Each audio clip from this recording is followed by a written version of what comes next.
Padre Fábio, sempre sofri muito na vida. Na escola, no meu grupo de amigos, sempre fui muito ridicularizado. Talvez pelo meu porte físico, que dificultava sempre as minhas atividades no esporte, as minhas atividades com os meus amigos. E mesmo tendo emagrecido muito, ainda continuo sofrendo do mesmo jeito. Como é que posso me livrar deste papel, Padre? Cansei de ser o bobo da corte e hoje sinto que estou ficando solitário à medida em que não me disponho a cumprir mais o papel que antes eu cumpria. Gente, o que é interessante no questionamento do Júnior, isso vale para muita gente, é o seguinte: todas as vezes que nós estabelecemos relações sociais, a gente acaba distribuindo papéis, né? A gente acaba exercendo um papel e os outros que estão do nosso lado, assim como o Júnior fez o papel de bobo da corte, fez com que ele criasse dentro dele esse personagem e o levasse adiante. Por quê? É muito interessante isso. Nas relações sociais que nós estabelecemos, um papel sustenta o outro. Quando a gente, por exemplo, ridiculariza alguém e a gente está em grupo, ridicularizar o outro faz a gente sentir-se bem com a gente mesmo. Já observou isso? E aí você percebe que no momento em que você ri de alguém, o outro está prestando um papel social, isso é, está mantendo a sua alegria, está mantendo a sua satisfação. Isso é terrível, mas é uma realidade que acontece o tempo todo. Tanto é que nas relações familiares, a psicologia nos ajuda a entender isso, que o tempo todo nós estamos exercendo um tipo de papel. Por exemplo, você tem na família o bem-sucedido, mas você também tem o mal-sucedido. Você tem aquele que alcançou o sucesso, mas você tem a vítima.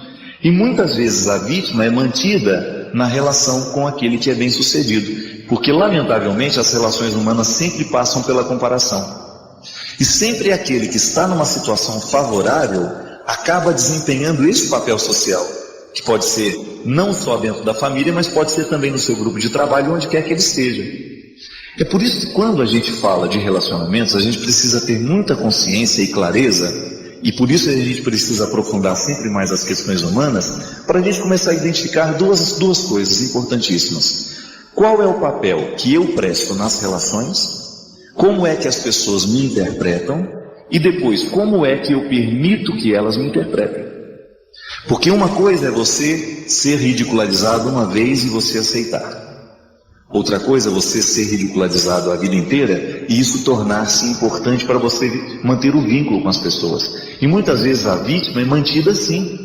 O bem-sucedido faz questão que a vítima esteja sempre do seu lado, porque é o melhor jeito que ela tem de se sentir bem-sucedida. Como é que uma pessoa vai se sentir bem-sucedida se ela não estiver se comparando com alguém? Não é verdade?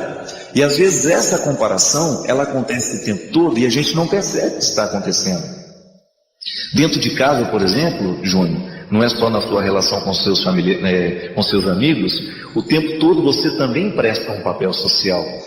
Agora, meu amigo, você precisa tomar cuidado, porque você é que está permitindo que esse personagem vá adiante. E é você que o criou e é você que terá que destruí-lo. Não são os seus amigos que vão mudar em relação a você, mas é você que tem que mudar, primeiro diante de você mesmo. Como é que você se interpreta?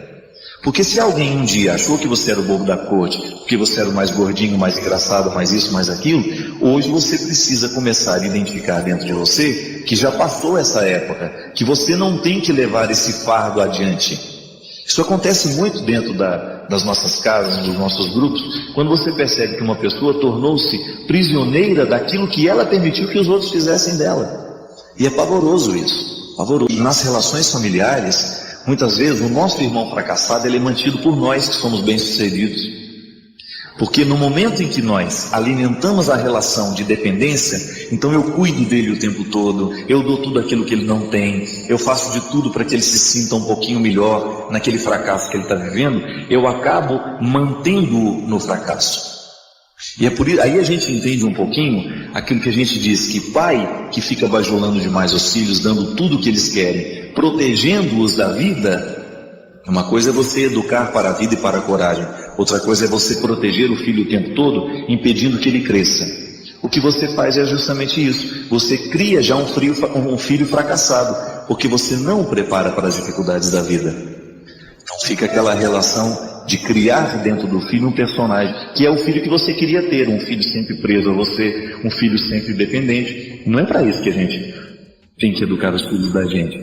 A gente tem que tomar muito cuidado para a gente identificar qual é o papel social que nós estamos exercendo dentro de casa e fora de casa. Isso é uma questão de conduta, de você descobrir se aquilo que você vive, de fato, é o mais honesto que você pode viver. Ninguém nasceu para ser bobo da corte.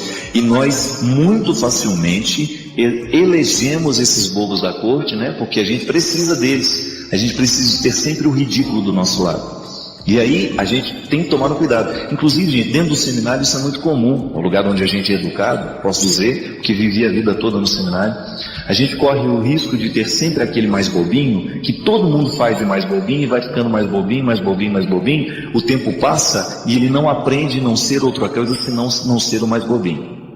É um crime que a gente comete com eles, porque quando a gente permite que uma pessoa esteja cumprindo esse papel, é aquele bonzinho que todo mundo faz dele o que quer, não significa que a gente vai extrair a bondade dele, não, e retirar, seja mal agora. Não, não é isso. Significa que nós vamos dizer e lutar para que ninguém seja limitado a ser apenas este bobinho. Não. É disponível, mas também não será bobo de todos, né? É aquele que vai ficar sempre disponível, mas então vamos descobrir um jeito de fazê-lo crescer a partir dessa disponibilidade, para que isso não se torne um fardo para ele com o tempo. Isso é muito natural acontecer. Realmente você precisa tomar consciência daquilo que você permitiu que os outros fizessem com você. E não é esperar que os outros mudem não, meu filho. Ninguém vai mudar, tá bom? O papel que você exerceu já está decorado por eles. Quem tem que mudar o roteiro do filme e da história é você. Porque na sua vida, quem manda, quem é o diretor, quem é o escritor, o roteirista, é você. Só Deus sabe.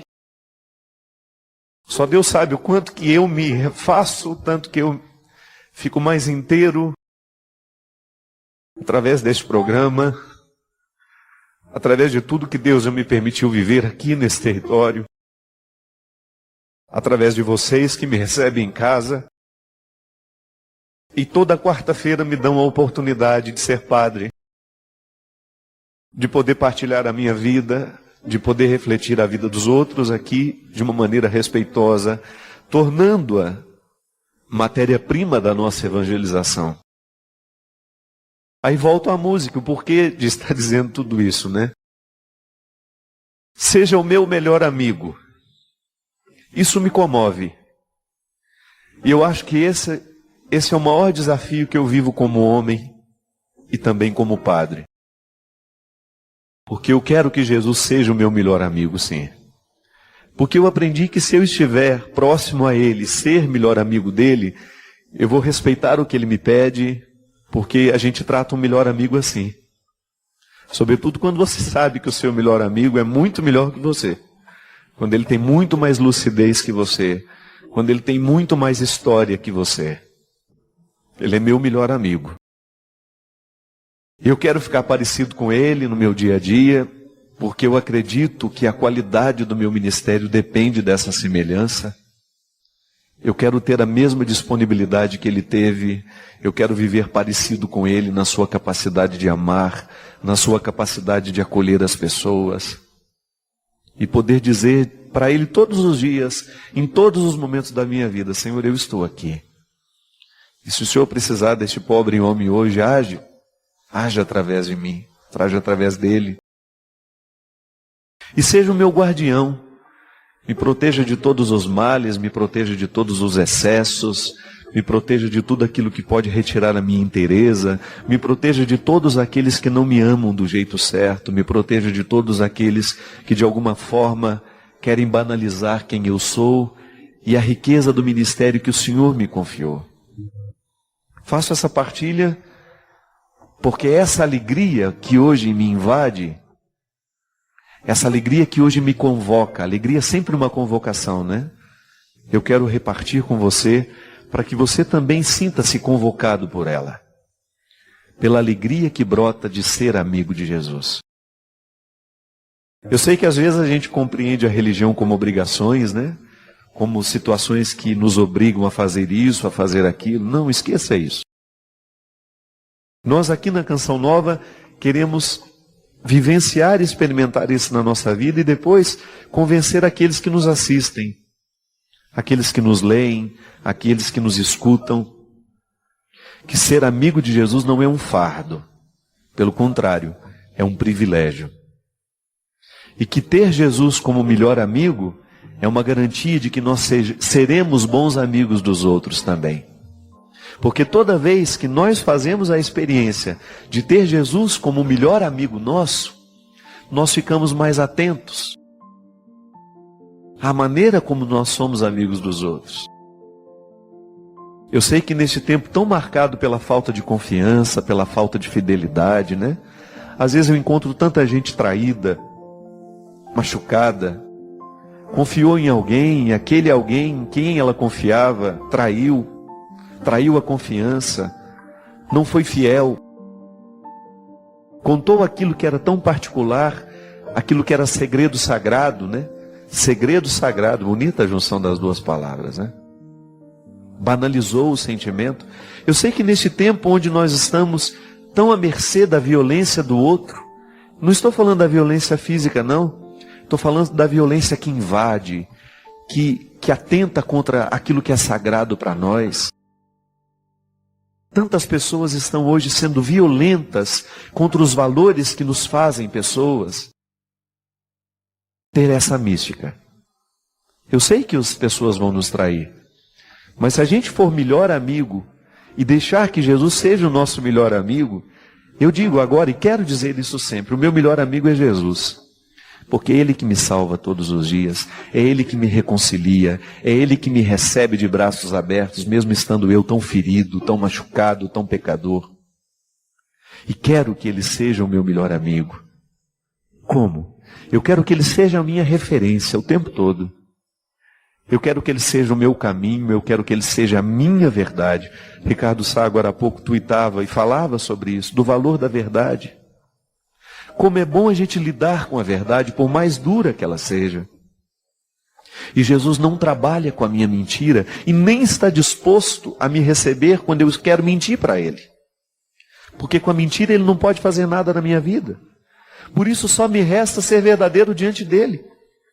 Esparramar as minhas misérias sobre a mesa e ter a consciência de que Ele acolhe tudo isso, desde que seja a minha verdade.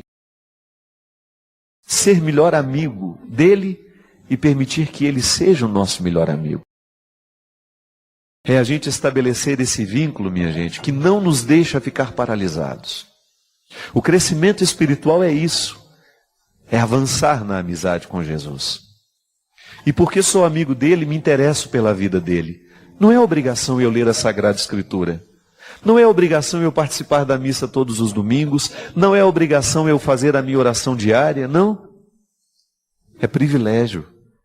Porque quando rezo, quando faço a leitura dos evangelhos, quando participo da Eucaristia, eu tenho a oportunidade de estar a sós com o meu melhor amigo. A religião é isso. Eu gosto de dizer isso. Orar é a gente estar em audiência particular com Deus.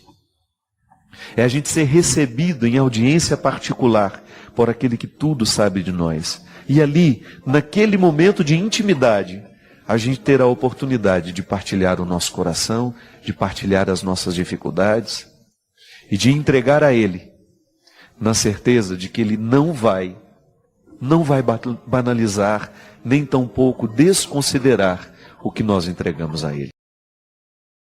Porque o melhor amigo, o verdadeiro amigo, sabe nos respeitar. E eu gostaria de lhe convidar neste programa, e a partir deste programa, você também trazer a mística dessa amizade com Deus. Crescer na fé é você crescer na amizade com o Senhor. Orar é você estabelecer oportunidades de crescimento no Senhor. E tudo aquilo que nós fazemos, porque a religião nos propõe, não é outra coisa senão dar passos na direção do amadurecimento dessa amizade. Uma amizade madura é sem dúvida fruto de muito esforço, de muito labor. A gente não fica amigo íntimo da noite para o dia.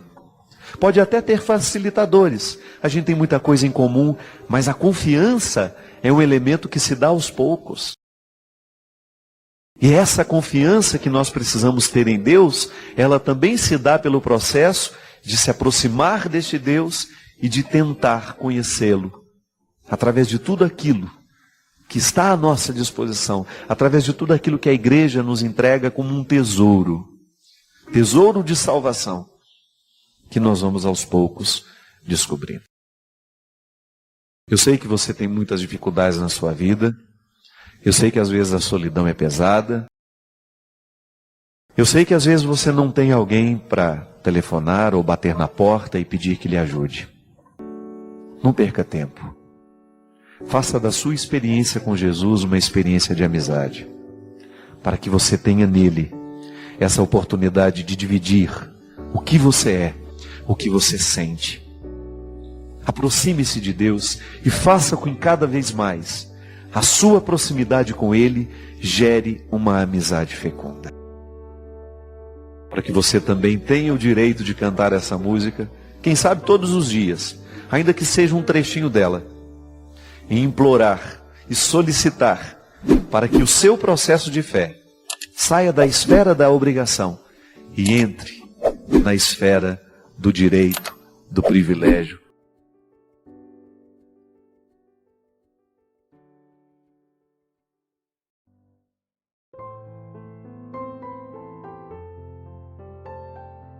E Vileia, na nossa vida, nós corremos o risco de pegar o caminho errado. Isso aí, ninguém está imune a essa possibilidade.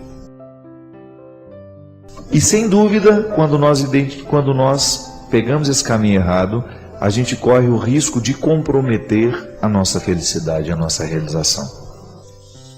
E comprometendo a nossa realização, nós estamos comprometendo o propósito que Deus tem para nós.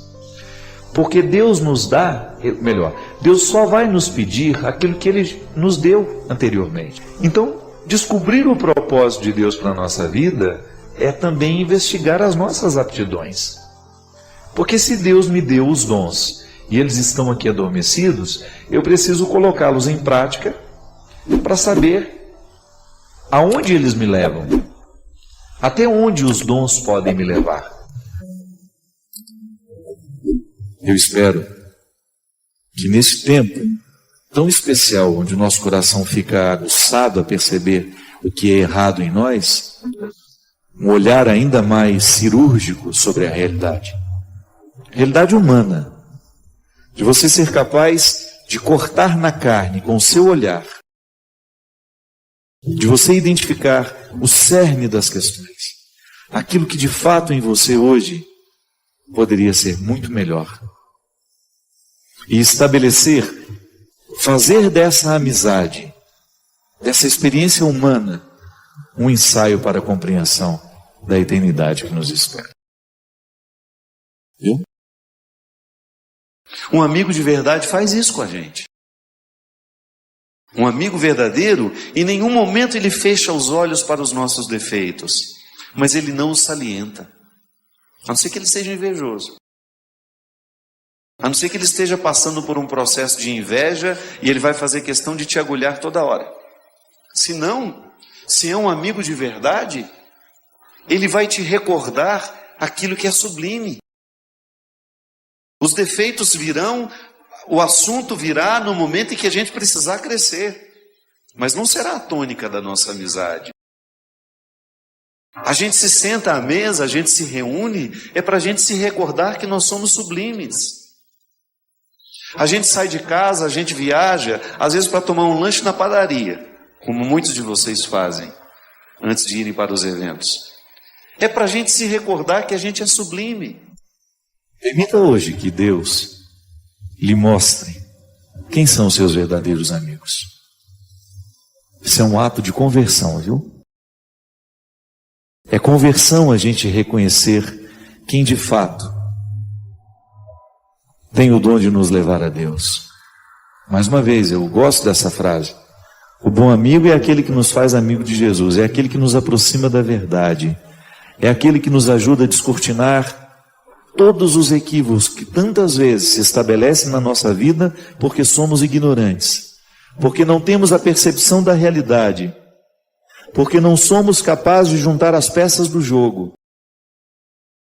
E o verdadeiro amigo, ele tem esse dom de nos encaminhar ao lugar certo, ao momento certo, para que a intervenção aconteça com muita sabedoria e você consiga mudar aquela peça que até então estava prejudicando o seu desempenho e a sua vitória. Os bons amigos, os verdadeiros amigos, e às vezes tem gente que tem sorte de ter nisso um marido. Meu marido é meu bom amigo, minha esposa é meu bom amigo, minha mãe é minha boa amiga, porque me lembra que eu sou sublime. Me faz esquecer o contexto destruidor do joio e me joga para frente. Eu não quero ficar prestando atenção naquilo que eu perdi ao longo da minha vida.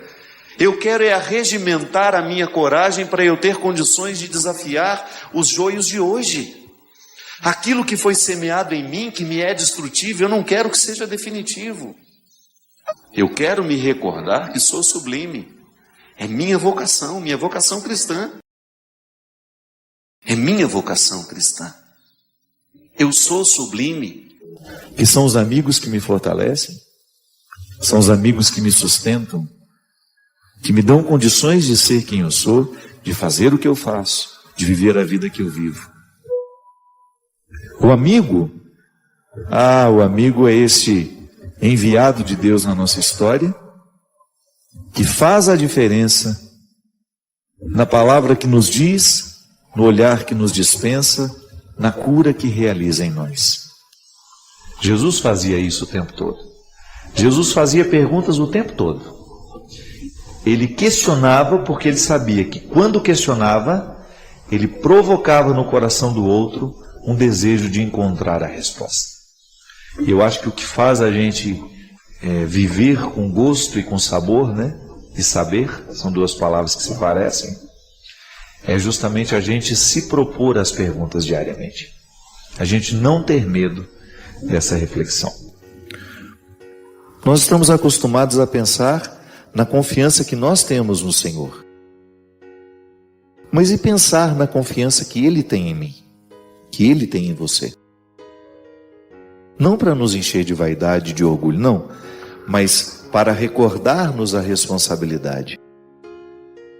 O Senhor me mostrou aquela situação porque Ele gostaria que eu fizesse por Ele, que eu agisse por Ele,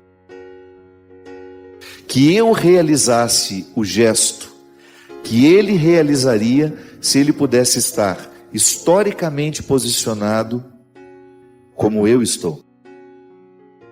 Onde existe um pobre, onde existe um necessitado, alguém desesperado, alguém necessitado de apoio moral, de apoio espiritual, alguém que esteja perdido, ali nós temos a obrigação de exercer a misericórdia, que começa com um sentir com o outro. E é tão interessante isso, né? Às vezes você pode até não conhecer aquela pessoa, mas você vê uma fotografia do sofrimento dela e você naturalmente fica movido. Santo Agostinho dizia que isso já é a ação de Deus em nós. A compaixão é um movimento natural de Deus na nossa vida. Ainda que eu não creia nele, mas há outras vias pelas quais a gente pode chegar ao Senhor, inclusive a via humana. O perceber a necessidade de um irmão e interferir com a nossa atitude. Isso expressa fé naquilo que nos moveu. Um sentimento que me encaminhou na direção do outro. Nós estamos muito necessitados dessa misericórdia prática.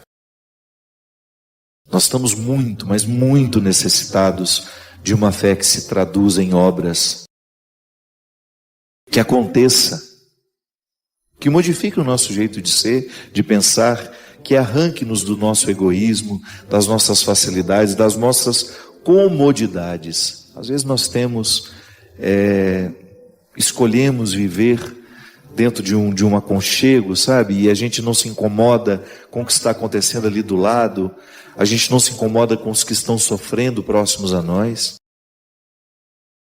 Não, fica muito mais interessante quando nós permitimos que a vida nos envolva. E nós somos portadores dessa riqueza, nós não temos como negar. Conheci a misericórdia de Deus, sou fruto da experiência de um Deus misericordioso, e não vou levar isso aos outros? Não vou oferecer a quem passar pela minha vida? Não estou sendo justo com o dom recebido. Não estou sendo justo com o dom recebido. É assim mesmo. Você que já enfrentou as suas perdas e que sabe o tanto que é doído perder alguém, sabe muito bem como o outro permanece vivo em nós durante a nossa vida inteira. Agora, quando o outro nos deixa um pouco de Deus, aí que não pode ser esquecido mesmo. Quando o outro nos apresenta a face misericordiosa de Deus, jamais poderá ser apagado de nós. Muitas pessoas passam pela sua vida, mas você jamais vai esquecer alguém que lhe colocou diante do sagrado, que lhe arrancou do contexto do joio. Que é assim mesmo. Nós precisamos escrever o estatuto de Jesus dentro de nós. O cristianismo é um conjunto de regras, claro. Nós nos orientamos às nossas condutas morais, nós observamos o que a igreja nos ensina. Mas antes disso, o cristianismo é uma experiência de intimidade, de um Deus que nos visita, que nos fala ao ouvido, que nos fala ao coração, e que a partir daquilo que Ele nos fala, a gente começa a estabelecer a nossa vida, a partir dessas palavras. É a palavra que rasga o nosso coração, a nossa consciência, da mesma forma como Jesus o fez naquele tempo. Isso é muito sério, minha gente.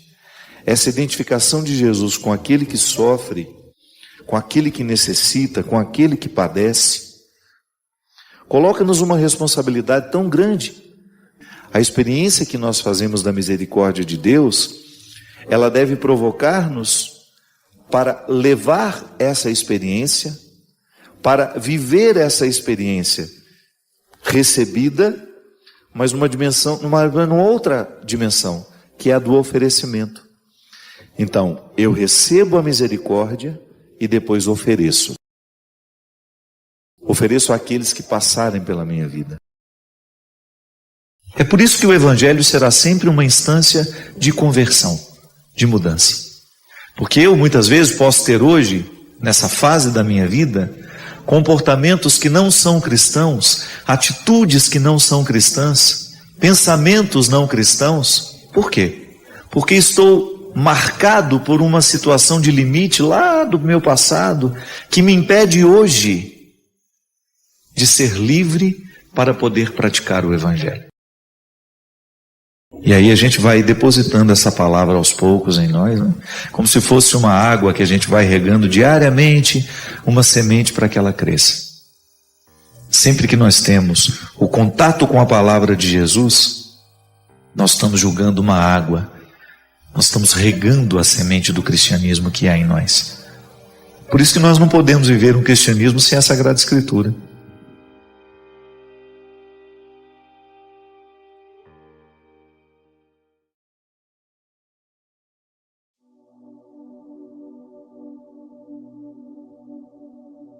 Como você interpreta do ponto de vista cristão a responsabilidade de estabelecer com essa pessoa uma relação respeitável, de amizade? Amizade não no sentido de ficar convivendo, não, viu? É de ser amistoso. Porque para nós cristãos, nós não temos o direito de tratar o outro com a mesma moeda. A regra de Italião não serve para nós, dente por dente, olho por olho. Essa não serve para nós.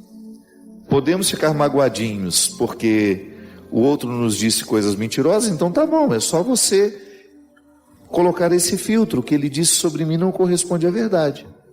Não quero isso para mim. Ou então, se o outro disse uma coisa que corresponde à verdade e te magoou, você encara isso como uma oportunidade que você teve de ouvir a verdade. Mas não fique magoado por isso. Encaminhe-se. Porque se a gente não encaminha a mágoa, ela vai nutrindo, ela vai crescendo, ela vai nutrindo outros sentimentos desfavoráveis demais a nós. Por que a gente não rumina o que é bom? Por que a gente não rumina essa palavra que coloca coisas boas na nossa mente e ao invés disso a gente fica ruminando a palavra ruim que a gente escutou ao longo do dia? Você mesmo. Quantas vezes você foi deitar e não conseguiu parar de ruminar aquela palavra infeliz que alguém lhe disse no seu ambiente de trabalho? Pode ser que esteja acontecendo hoje. Você esteja extremamente chateado com uma palavra maldosa que você ouviu, ou com uma coisa ruim que você ficou sabendo que alguém fez contra você. Você leva isso para a cama e não consegue nem dormir direito porque fica ruminando isso.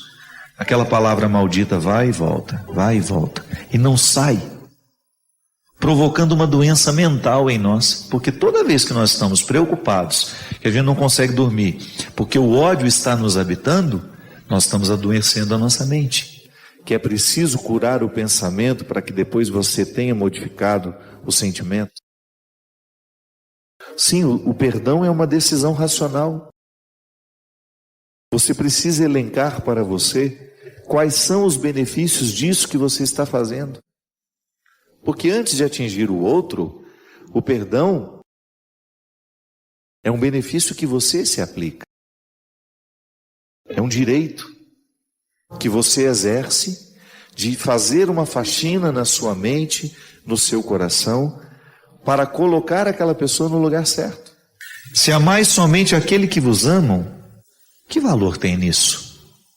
Que valor tem a gente amar somente as pessoas que nos amam? Que valor tem a gente tratar bem somente as pessoas que nos tratam bem? Sabe, minha gente, de vez em quando eu fico pensando que o cristianismo perde o seu brilho cada vez que um cristão desiste de fazer o bem. Agora, se você quiser viver o desafio de ser um cristão nos dias de hoje, você terá que aprender a fazer essa faxina da mente, a faxina do coração. Terá de aprender a dar passos na direção daquele que te ofende. Terá que oferecer a ele uma palavra muito diferente daquela que ele costuma lhe oferecer. Terá que ter a mansidão no coração, porque só os mansos, Jesus já dizia numa outra ocasião, alcançarão o reino.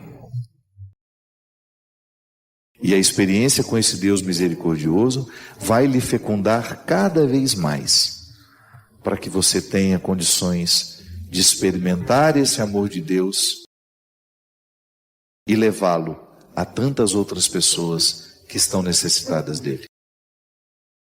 Nós falamos muito de amor nos dias de hoje, mas falar de misericórdia é diferente.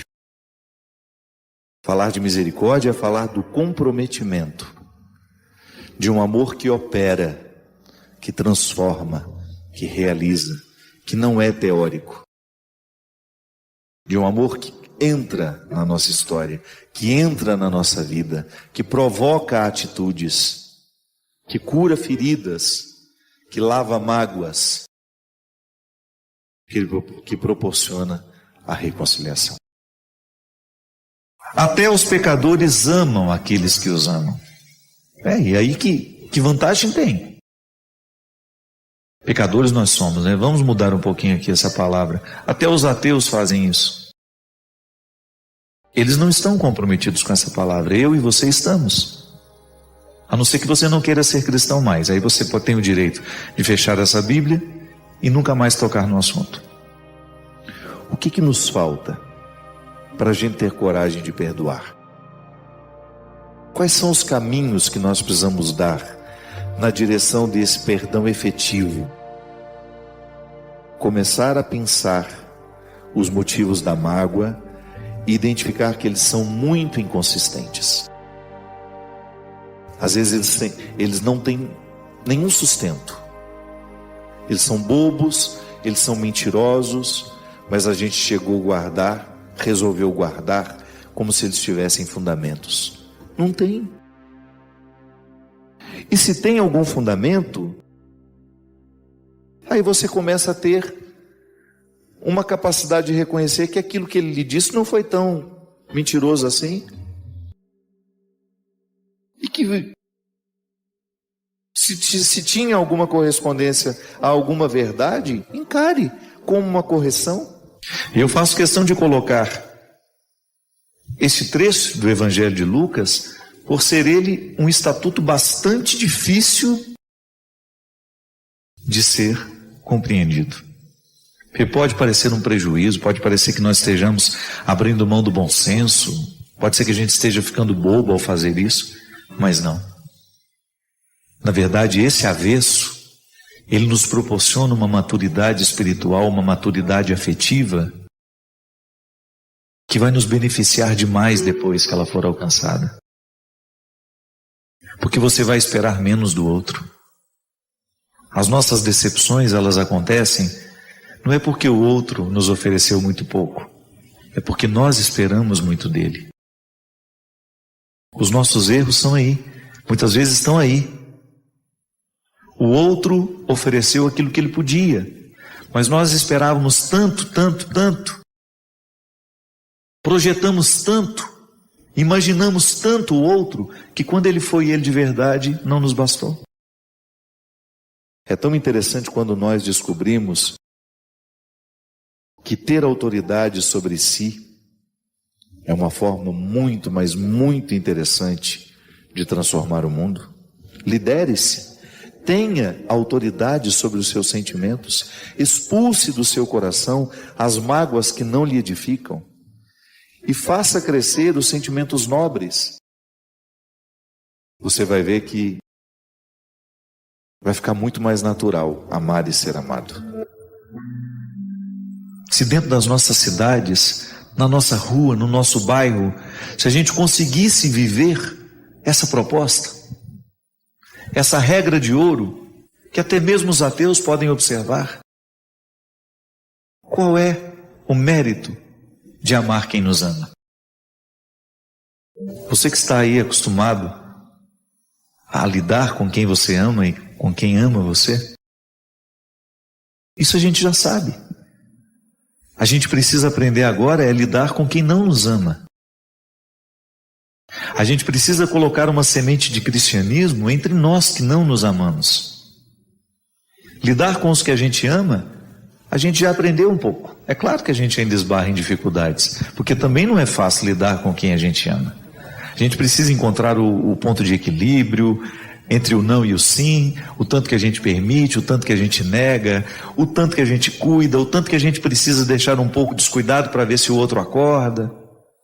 É um aprendizado constante lidar com quem a gente ama, mas é muito mais fácil lidar com quem a gente ama e por quem a gente é amado. O desafio é para mim, o desafio é para você, porque eu também preciso internalizar esse estatuto. Eu também tenho vontade de devolver o mal com o mal. Eu também sinto o desejo de gritar a palavra que agride aquele que me agrediu.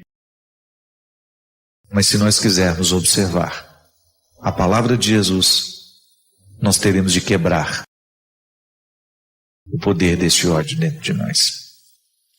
Que o Deus Todo-Poderoso conceda-nos cada vez mais a graça de conhecer a sua misericórdia e levá-la àqueles que precisam dela. Ele que é Pai, Filho e Espírito Santo. Porque é impressionante como, à medida que a gente vai conversando, que você vai tendo mais intimidade com as pessoas, você vai percebendo como todos nós hoje estamos sofrendo das mesmas causas, pelas mesmas causas. E uma delas é justamente a infelicidade na administração do tempo. O tempo, a lida com o tempo, está nos angustiando demais. Porque nós estamos todos tendo uma percepção de que nós não estamos vivendo como deveríamos. E é justamente o que o homem está experimentando. E é claro que ele vai negar o tempo todo.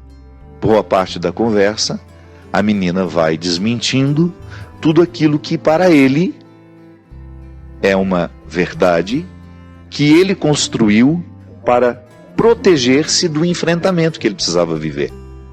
E a menina vai desconstruindo, mostrando para ele que aquele discurso que ele está fazendo não está de acordo com os sentimentos que lhe ocorrem. E aí é interessante porque essa desconstrução, ela vai sendo um caminho que todos nós fazemos também. Até aqui na 4ª página tem um texto que eu preparei para que quando aquele que está passando pela livraria pegar o livro, ele vai ter mais ou menos uma noção do que se trata. É em vão procurar por uma resposta quando ainda não fizemos a pergunta certa. O conflito seguirá infértil se não receber o benefício da lucidez que só o enfrentamento das perguntas proporciona. Uma vida que não é refletida não pode ser bem vivida. Só o debruçar reflexivo sobre nós é capaz de reorientar a coerência, desfazer os equívocos e estabelecer o julgamento que nos coloca diante dos dilemas fundamentais. Quanto nos custa ser quem somos? Tem nos custado muito alta a fatura das emoções? Muito alto. Estamos satisfeitos com o que escolhemos ganhar e perder? Somos fiéis ao que nos pede o coração? Não nos apressemos em responder. É preciso conviver com as questões, olhá-las nos olhos, permitir que suas arestas desconfortáveis encontrem os encaixes na alma ferida. Há caminhos que não podemos andar acompanhados. E este é um deles, o que nos leva ao dentro de nós. Ande pelo seu. Ofereça-se a compaixão, o que de mais nobre você pode se proporcionar. É sob a sua tutela amorosa que você descobrirá que a vida pode ser diferente e que nunca é tarde para reorientar a sua história. Ouça o que você tem a dizer-se. Recolha-se com este livro nas mãos. Nele há um itinerário para os que pretendem renascer. Aceite este convite. Não espero que o outro lhe dê aquilo que só você pode se oferecer. Então, nessa necessidade que é muito comum a todos nós, minha gente, este livro nasceu com o desejo de refletir aquele que foi o meu grande conflito nos últimos 2 anos, que era justamente perceber que eu estava construindo a minha vida de um jeito que o meu coração não estava onde estava o meu passo. Às vezes os meus pés me levavam para lugares muito diferentes do que me pedia o coração. E a linguagem do coração é a linguagem da consciência, é a linguagem da menina. A menina que ainda não está contaminada com as mentiras do adulto. Porque nós contamos mentiras demais para nós. Nós arrumamos muitas desculpas para justificar a nossa conduta errada. Você sabe disso? Quantas vezes você se pegou fazendo justamente uma defesa daquilo que é indefensável em você? Quantas vezes você tentou defender para o outro aquilo que nem para você é justo ser defendido? Porque você sabe que está errado. Aquela maneira que você assumiu de viver, o excesso de tantas coisas que lhe retiram às vezes o direito de desfrutar até daquilo que a vida já lhe deu. Nós estamos protelando, deixando para outro dia as nossas alegrias, a nossa felicidade. E não é justo. Não é justo. Não é justo nós ficarmos justificando e mentindo para nós, criando uma defesa de um jeito de ser que precisa ser modificado urgentemente. Sem medo de errar. Andando por aí, conhecendo as pessoas, falando com aquelas que eu já conheço há muito tempo, nós estamos todos vivendo o mesmo conflito. Nós estamos com uma sensação de que o tempo está passando e nós não estamos extraindo de nós o melhor que podemos extrair. Por quê? Porque estamos com pressa, estamos excessivamente cansados, com demandas muito além das nossas possibilidades. Não estamos tendo tempo para viver as nossas emoções como elas merecem ser vividas. Nós não estamos tendo tempo para viver o processo do autoconhecimento. Então sofremos sem saber por que estamos sofrendo, erramos porque não sabemos por que estamos errando, e de repente um conflito se estabelece. Há um momento do livro em que a menina conta para o homem, quando ela faz a reflexão sobre o tempo, ela conta uma história de José Saramago, o grande escritor português. Numa das últimas entrevistas de Saramago, estava dando uma coletiva de imprensa, uma repórter pergunta para ele: Saramago, você que é um homem tão vitorioso, que já ganhou tanto prêmio na sua vida como escritor, o que você gostaria de ganhar nessa fase da vida? E Saramago, vivendo um tempo de silêncio, como se julgasse aquela pergunta dentro dele, desejoso de responder para ele e não para a repórter. Sim, porque às vezes o outro nos pergunta, mas quem está precisando daquela resposta somos nós. E como Saramago era um homem muito sábio, muito introspecto, ele certamente identificou que aquela pergunta não era só para dar à repórter, mas era sobretudo para ele. E aí ele respondeu que naquela fase da vida, se ele pudesse escolher ganhar alguma coisa, ele escolheria ganhar tempo. Quando eu vi aquela entrevista, minha gente, aqui aliás está num documentário sobre a vida dele, eu fiquei pensando como é verdadeiro isso. Como é angustiante a gente olhar para a nossa agenda e a gente perceber que nos falta tempo para você colocar alegria na agenda, para você agendar coisas que vão fazer bem a você, que não serão apenas o cumprimento de obrigações. Como é especial e como é luxuoso você tirar um dia para você de fato ficar com você. Como eu estava dizendo para vocês, esse tempo que eu fiquei em Portugal, não fiquei com os outros, não foi um tempo que eu tirei para ficar com pessoas, não. Tanto é que eu encontrei pouquíssimas pessoas. Claro, eu tinha minha rotina, esbarrava em alguém aqui e ali, mas conversar mesmo, conviver, não. Foi um tempo meu. Eu não tinha obrigação nenhuma de sair da minha casa, encontrar-me com este ou aquele. As poucas vezes que isso aconteceu foi porque eu quis. Aqui não. No meu dia a dia, e você também, certamente, nós temos muitas obrigações a serem cumpridas. Mas muitas. E aí, de repente, você descobre que o luxuoso é você poder olhar para a sua agenda e dizer: hoje eu quero viver isso. E você ter o direito. Ah, padre, mas esse mundo que o senhor está falando aí é muito ilusório. Nós trabalhamos muito. Eu sei, eu também trabalho muito. E tenho repensado muito esse excesso de trabalho. Nós precisamos criar, não precisamos parar de trabalhar, a não ser que você já possa e queira. E escolha isso. Olha, eu já posso parar de trabalhar, já fiz um patrimôniozinho, vou viver com menos, vou modificar a estrutura da minha vida, vou gastar menos, mas eu quero viver melhor. É diferente. Mas nós criarmos, porque às vezes, minha gente, até o tempo que nós temos para descansar, nós não gastamos de maneira inteligente. Às vezes nós somos muito infelizes na maneira como nós escolhemos gastar o nosso dia de descanso. A começar por esse aparelho, que é muito citado aqui nesse livro. Esse invasor autorizado, que retira a nossa paz dentro do nosso quarto, porque para onde a gente vai a gente leva isso. Então isso é muito recente. Essa dependência que nós temos deste aparelho, ela é muito recente. Nós estamos protagonizando a mudança. Quais são as doenças que isso trarão para nós? Nós somos a primeira geração que está vivendo isso. Os nossos filhos já estão, mas nós estamos antes deles. Quais são os desequilíbrios emocionais, físicos, que isso vai trazer para nós? Só o tempo vai dizer. Então, às vezes, o tempo de descanso, nós escolhemos gastar da pior forma.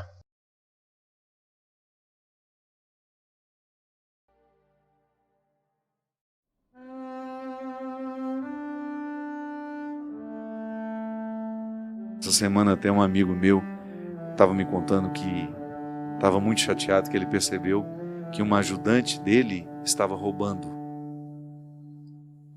E eu sei exatamente a dor que doeu no coração dele. Primeiro porque ele é uma pessoa boa demais, um coração generoso, não é alguém com quem eu convivo, mas eu sei que é. Existem pessoas que você não precisa conviver para saber que elas são boas. Você percebe de cara que aquela pessoa é do bem. E eu identifiquei exatamente o que doía nele, porque isso também já doeu em mim e eu sei como isso é terrível. Não é o dinheiro que o outro leva da gente, mas é a confiança que se quebra. É muito desagradável você perceber que a confiança deixou de existir. Mas agora ele vai se tornar uma pessoa ruim, e ele comentou: eu sou bom demais, eu acredito demais em todo. Como se aquilo fosse um defeito, né? Não.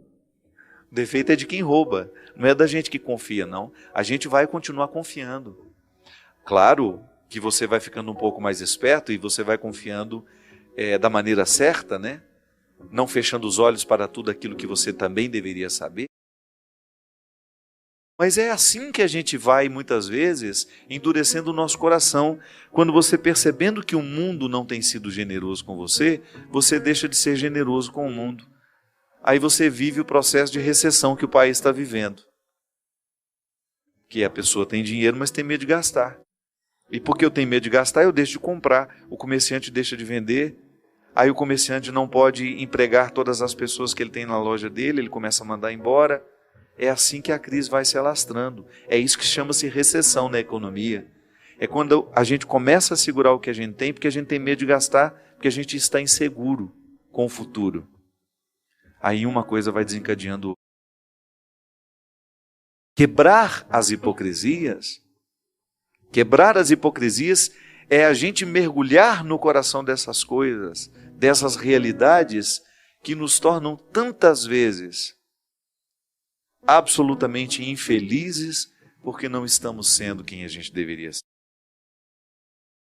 E a palavra de ordem de Jesus para aqueles que o escutavam é justamente: arranquem as máscaras, sejam vocês. Não permitam que a hipocrisia religiosa domine o coração de vocês, porque se a hipocrisia religiosa domina, as outras hipocrisias humanas também virão.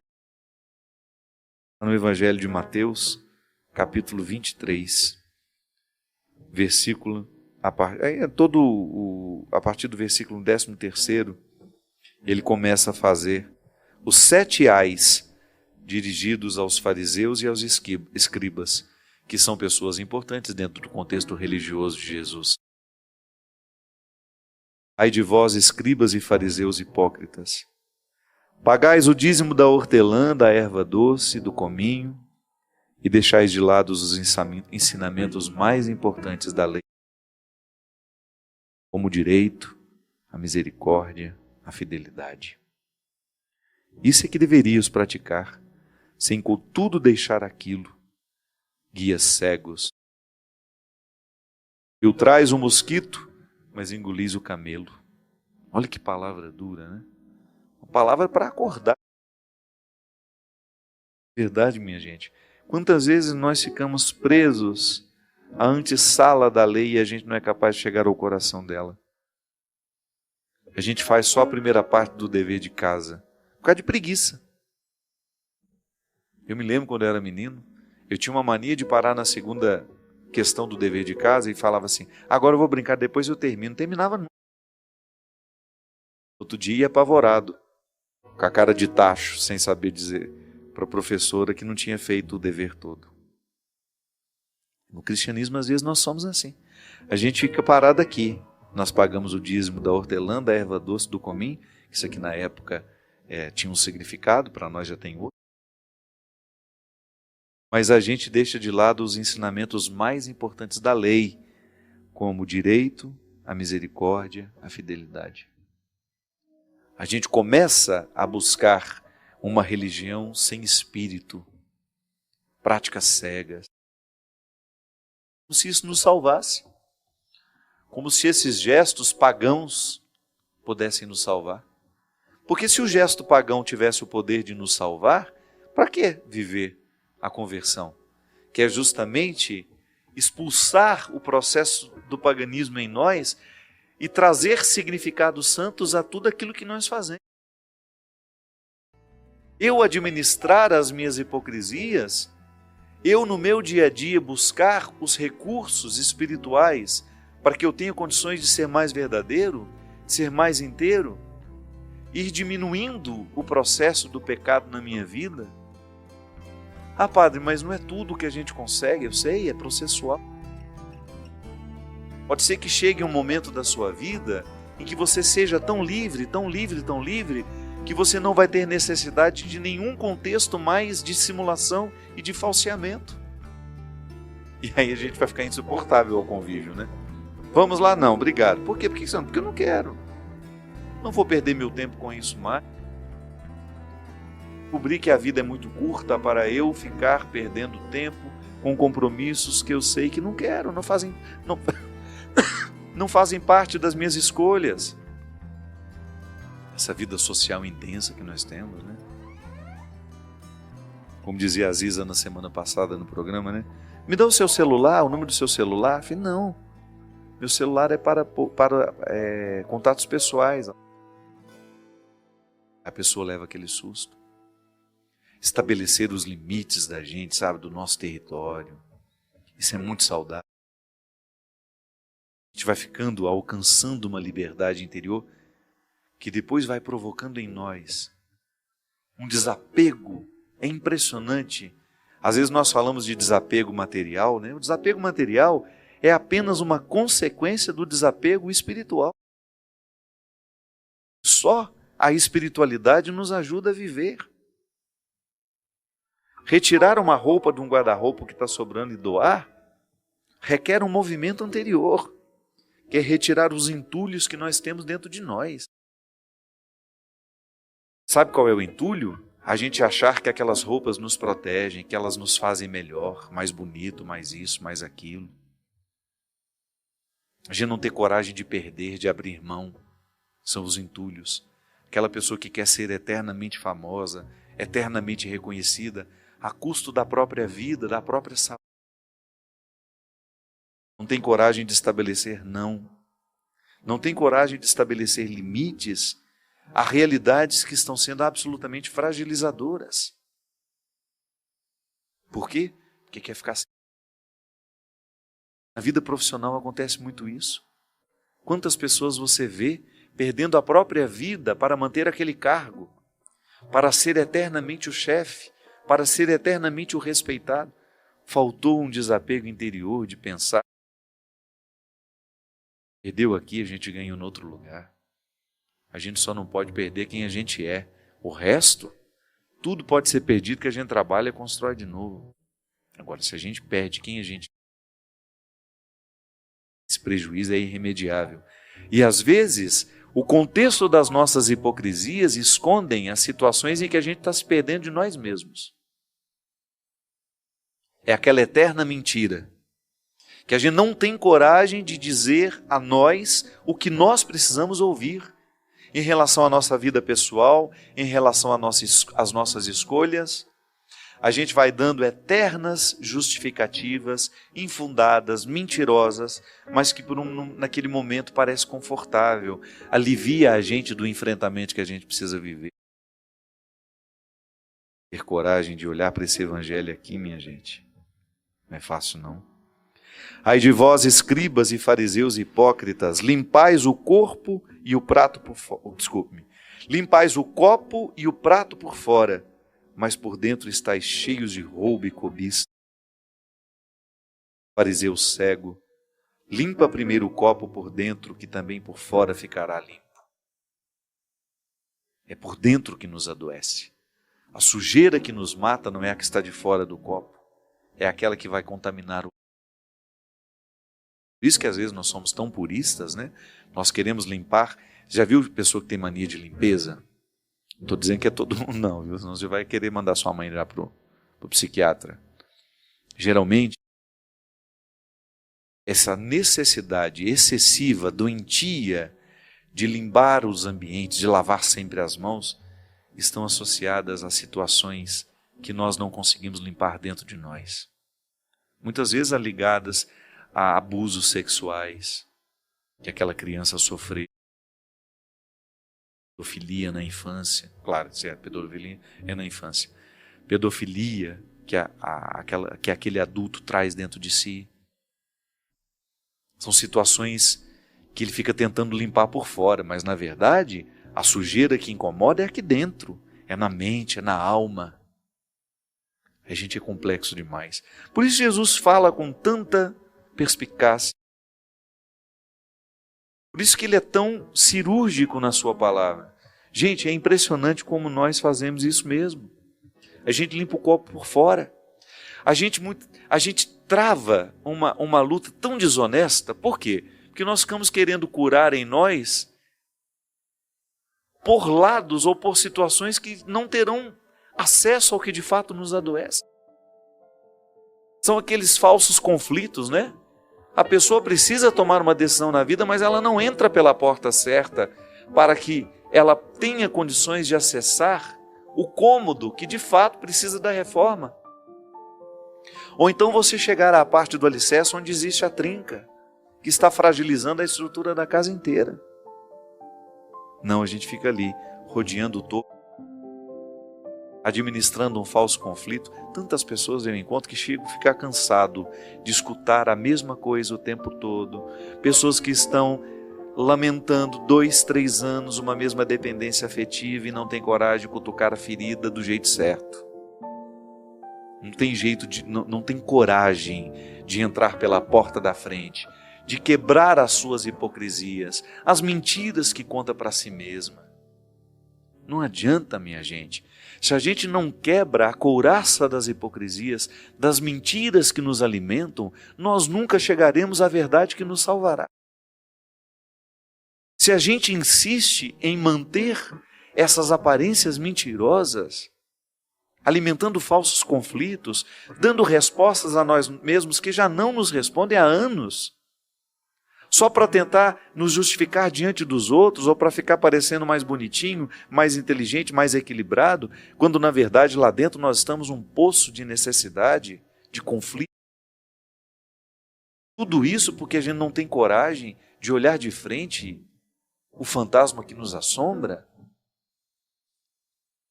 Ai de vós, hipócritas, sois como sepulcros caiados, por fora parecem belos, mas por dentro estão cheios de ossos de cadáveres e de toda podridão.